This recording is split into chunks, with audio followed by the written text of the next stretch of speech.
Hi. Before starting the video, like and share this video.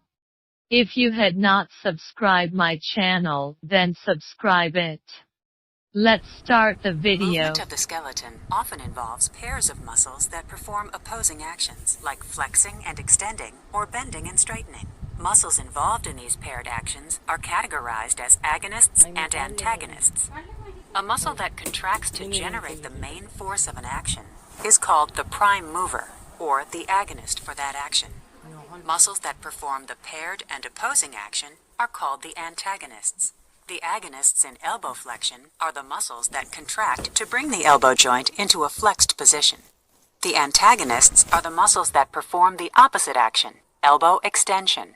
When the action of elbow extension occurs, the roles switch. The triceps brachii is now the agonist and contracts to extend the limb, while the biceps brachii muscle is relaxed and becomes the antagonist. Muscle interactions throughout body regions involve paired actions. These include flexion and extension, elevation and depression, and pronation and supination.